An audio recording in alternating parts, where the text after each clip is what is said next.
안녕하세요. 경제학자의 문화살롱의 최병서입니다. 오늘은 미국의 추상 미술을 개척한 잭슨 폴록의 그림을 가지고 나왔습니다. 잭슨 폴록의 그림으로 나비 효과가 어떻게 연관되는지를 한번 풀어보려고 합니다.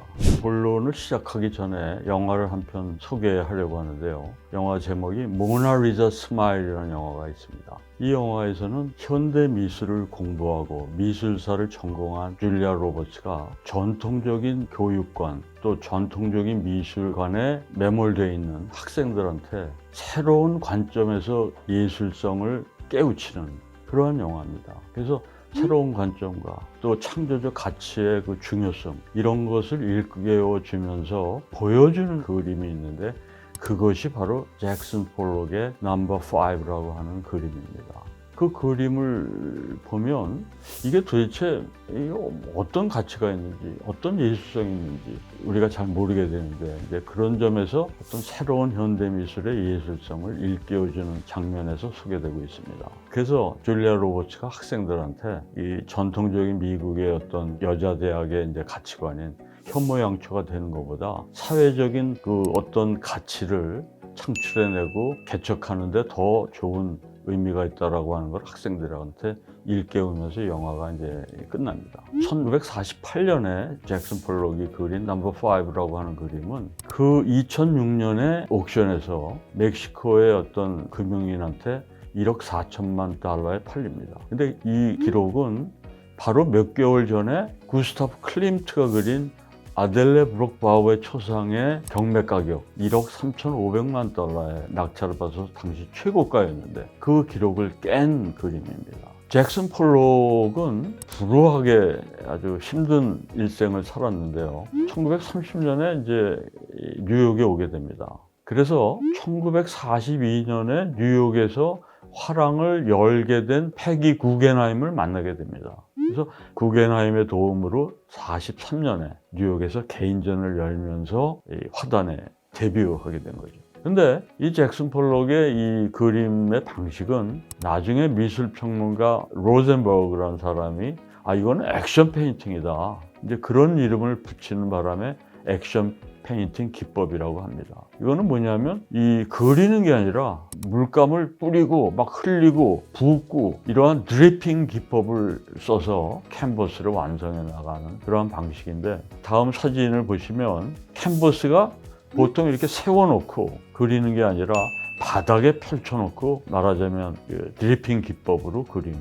그리는 거죠. 이렇게 그리니까 경제학적 인풋 아웃풋의 관점에서 보면 굉장히 효율성이 높은 거죠. 왜냐하면 하룻밤에도 그릴 수 있는 그런 그림이 되기 때문에 경제적 효율성의 가치에서 보면 그런 노동시간 투입과 그 아웃풋 간의 이 관계를 볼 때 굉장히 효율적으로 작업을 했다고 할 수가 있겠습니다.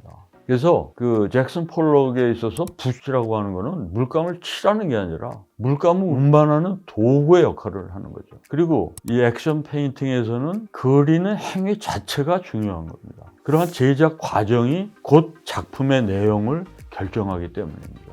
그래서 액션 페인팅의 기법은 그림을 그린다라기보다는 캔버스에 어떤 행위를 가한다는 그러한 과정이 되겠습니다.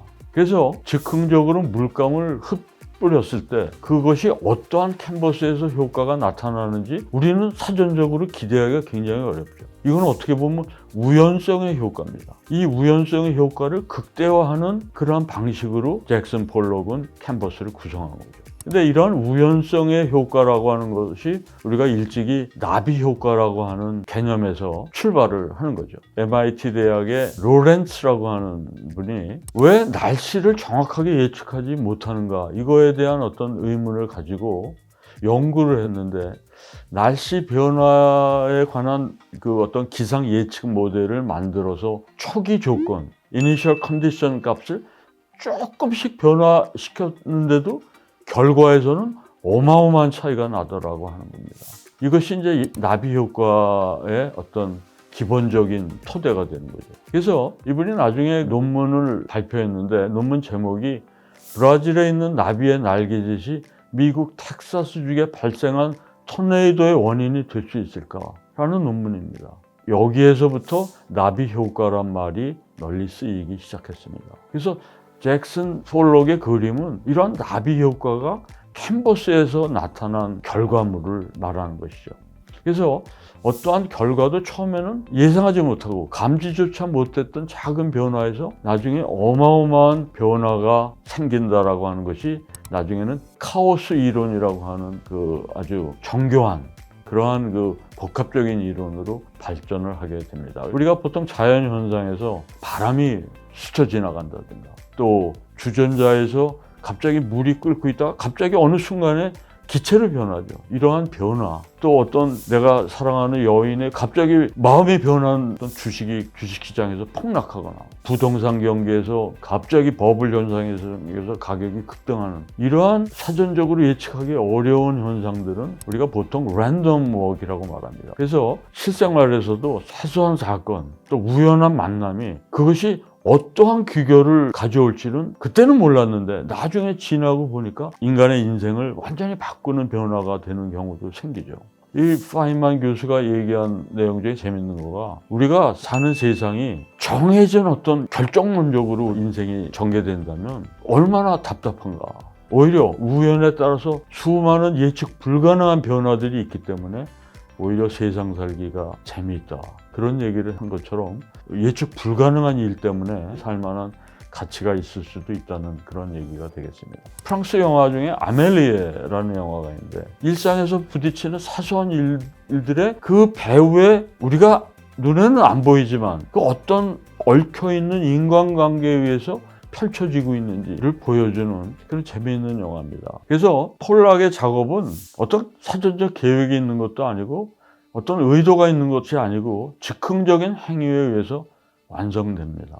캠퍼스에 어떠한 형상물이 나타날지 예측할 수도 없기 때문에 어떤 주제라든가 제목을 미리 정해놓지도 않았습니다. 잭슨 폴록은. 그래서 나중에 그 그림의 제목을 넘버 1이라든지 넘버 5라든지 7이라든지 이런 숫자로 작품을 구분했습니다.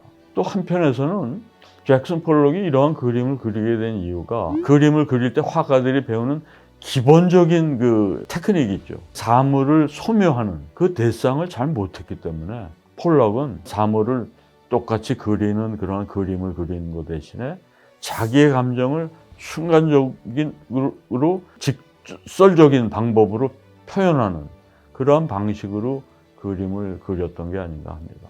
그래서 이 잭슨 폴록의 추상 기법은 전통적으로 생각하는 그 미술의 어떤 관념을 깨버렸습니다.